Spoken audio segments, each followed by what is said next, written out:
Janasena executive మీటింగ్కి విశాఖపట్నంకి విచ్చేసిన మంత్రివర్గ సహచరులకి, గౌరవ మంత్రివర్గ సహచరులకి, పార్లమెంట్ సభ్యులకి, శాసనసభ్యులకి, పార్టీ కార్యవర్గం, పార్టీ వైస్ ప్రెసిడెంట్, అలాగే తెలంగాణ రాష్ట్రం నుంచి వచ్చిన కార్యవర్గానికి పేరు పేరున, అలాగే పొలిటికల్ అఫైర్స్ కమిటీ సభ్యులకి, జనరల్ సెక్రటరీస్కి, స్టేట్ సెక్రటరీస్కి, స్టేట్ జాయింట్ సెక్రటరీస్కి, డిస్ట్రిక్ట్ ప్రెసిడెంట్స్కి, city presidents, corporation chairmans, DCMS chairmans, cell చైర్మన్స్కి, అఫీషియల్ స్పోక్స్ పర్సన్స్కి, జీవీఎంసీ కార్పొరేటర్స్కి, వీర మహిళా రీజనల్ కమిటీకి, స్పెషల్ ఇన్వైటీస్ వైసీపీ నుంచి, మిగతా పార్టీల నుంచి వచ్చేసిన మాజీ వైసీపీ నాయకులందరికీ మనస్ఫూర్తిగా మీ అందరికీ రోజున జనసేన ఎగ్జిక్యూటివ్ కమిటీకి ఫస్ట్ టైం మీరు వస్తారు కాబట్టి మనస్ఫూర్తిగా మా అందరి తరపున మిమ్మల్ని ఆహ్వానిస్తాము. ఎప్పుడు కూడా మేము ఎలా ఉంటుంది అనేది మీకు భాగస్వామ్యంలో మీరు పాలు పంచుకోవాలి. ముఖ్య ఉద్దేశం మీకు కూడా we are inclusive.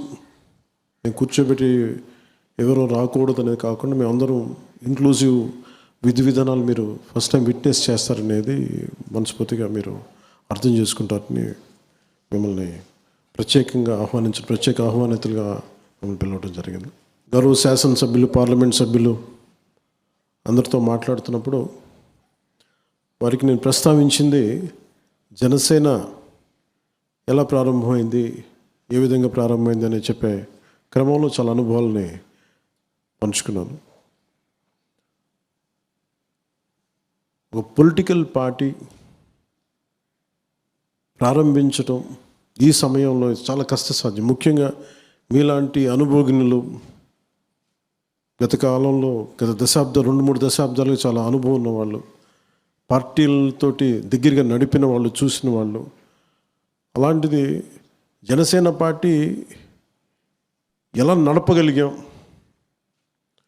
From no seat to 1 seat, from 1 seat to 100% strike rate, ఇది ఎలా రాగలిగాం? ఓకే, మనం ఏదో అనుకుంటాం కాదు, but it is discussed and highlighted in the parliament. Janasena విజయం భారతదేశపు రాజకీయ చరిత్రలో ఒక బలమైన పాఠం అది. పొద్దున కూడా మాట్లాడుతూ ఒక మాట అన్నాను,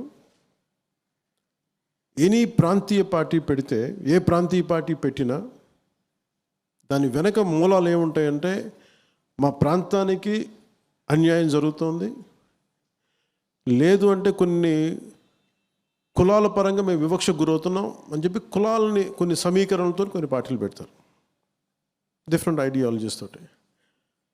జనసేన ఒక్కటే భారతదేశంలో రీజనల్ పార్టీగా ప్రారంభమైన దాని వెనక నేషనల్ ఒక ఐడియలిస్టిక్ ఒక ఆలోచన విధానం ఉంది, దీని వెనక ఒక ఐడియాలజీ ఉంది బలంగా. మార్నింగ్ మేము చెప్తా ఉంటే నేను ఈ 7 ప్రిన్సిపల్స్ ఇవన్నీ మాట్లాడదాం, చూసేవాళ్ళు చాలా తేలిగ్గా ఉంటుంది, ఏముంటుందని. అది కాచి వడపోసిన సారం. అది ప్రపంచ కార్మికులారా ఏకం కండి అని ఒక మాట మాట్లాడితే చూడడానికి ఒక ఏకవాక్యం ఉంటుంది, కానీ దాని లోపలికి వెళ్ళే కొద్ది కొన్ని వేల పేజీలు మదనం ఉంటుంది. అలాగే జనసేన పెట్టిన 7 సిద్ధాంతాలు వెనక చాలా స్పష్టంగా, చాలా క్లియర్గా మేము ఆలోచించిన విధానం ఉంది. దీనికి మూలాలు ఒకటి, నేను జనరేషన్ ఎక్స్ నేను అర్థం చేసుకునేవాడిని. నేను వాళ్ళ 80sలో పుట్టిన జనరేషన్, వాళ్ళ తాలూకు భావాలు, వాళ్ళ తాలూకు మనోభావాలు అర్థం చేసుకొని 2008లో అప్పుడు రాజకీయ ప్రస్థానాన్ని ప్రారంభించినప్పుడు జెండాలు పట్టుకున్న కుర్రవాళ్ళు వాళ్ళందరూ ఇక్కడే ఉన్నారు. కొంతమంది తెలంగాణ నుంచి ఉన్నారు, కొంతమంది ఆంధ్ర నుంచి ఉన్నారు. వాళ్ళ మనోభావాలకి నేను ఎలా మాట్లాడితే, వాళ్ళకి కొంత ఐడియాలజీ ఉంది, కొంత ఎదగాలి నాయకత్వంలో ఉంది, కానీ ఏం చేయాలో తెలియదు. ఆవేశం అయితే ఉంది. ఆవేశానికి నేను ఒక రూపకల్పన చేశాను. ఎందుకంటే భావాన్ని కులంతో కట్టిపడేయటం కొద్ది రోజులు కట్టిపడేయగలం, మతంతో కొద్ది రోజులు, ప్రాంతంతో కొద్ది రోజులు, కానీ ఒక బలమైన ఐడియాలజీ కనుక పట్టుకుంటే ఆ భావంతో కట్టిపడేస్తాను. డబ్బులతోటి, మనకంటే డబ్బున్న వాళ్ళు చాలామంది ఉన్నారు ఇక్కడ. 1000 కోట్లు ఉన్నవాడు రాజకీయ పార్టీని ప్రారంభించలేడు.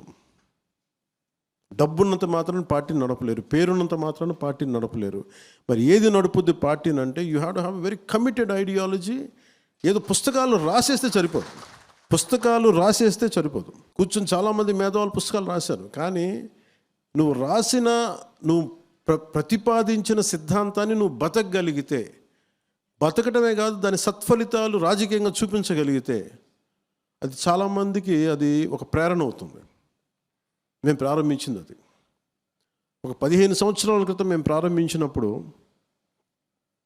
ఒక దాంట్లో చాలామంది యూత్ వింగ్తో, అప్పుడు రాజకీయ యూత్ వింగ్తో స్టార్ట్ చేసినప్పుడు ఏవైతే భావజాలాలు ఉన్నాయో ఆ టైంలో మాట్లాడుకున్నవన్నీ దానిని ఒక ప్రాపర్ ఒక ఫ్రేమ్వర్క్లో చేసి 7 సిద్ధాంతాలు ప్రతిపాదించినప్పుడు వీడికి ఐడియాలజీ తెలియదన్నారు. నేను మాట్లాడుతున్న చాలా ఇంటిగ్రేటెడ్ ఐడియాలజీ. ఒక కంపెనీ నడపలేనప్పుడు 5-6 కంపెనీలు కలుస్తాయి, అమాల్గమేషన్, లేదంటే కార్పొరేట్స్ విలీనం అవుతాయి. అంటే సర్వైవల్ కోసం విలీనం అవుతున్నప్పుడు ఈ సమాజం కోసం ఎన్ని రకాల ఐడియాలజీని కలిపితే ఎప్పుడు మారుతూ ఉంది ఐడియాలజీ.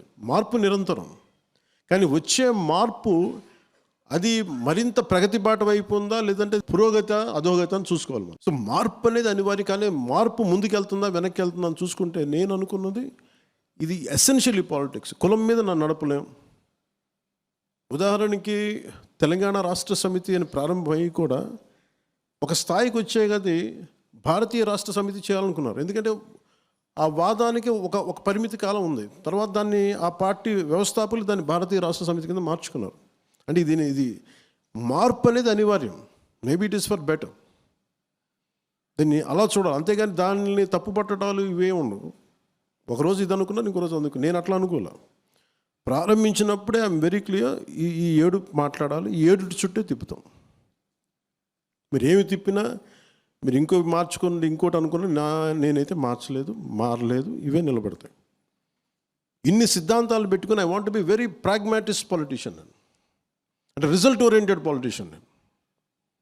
నేను కూర్చోబెట్టి చాలా ఐడియలిస్టిక్గా నేను కూర్చోబెట్టి ఖద్దరు బట్టలు వేసుకుంటాను, నేను కూర్చోబెట్టి నిరాహార దీక్షలు చేసి నిరసనలు తెలిపి అక్కడితో ఆపే. కొన్నిసార్లు పోరాటాలు చేయాల్సి వస్తాయి, కొన్నిసార్లు నిరసనలు చేయాల్సి వస్తాయి, కొన్నిసార్లు కొట్లాడాల్సి వస్తాయి, కొన్నిసార్లు అవసరమైతే చెప్పు చూపించాల్సి వస్తాయి పరిస్థితులను బట్టి. అంతేగాని అన్నిటికీ పిడికి బియ్యంకి ఒకటే మంత్రం ఉండదు.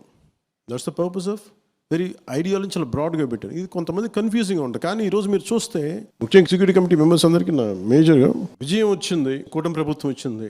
అందరి ఆలోచన ఏముందంటే ఇప్పుడు మనం ఏం చేసుకుందాం, పదవులు రాలేదు, ఇవి రాలేదంటే నాకు ఏ పదవి ఉందని నేను ఉన్నాను 15 సంవత్సరాలు.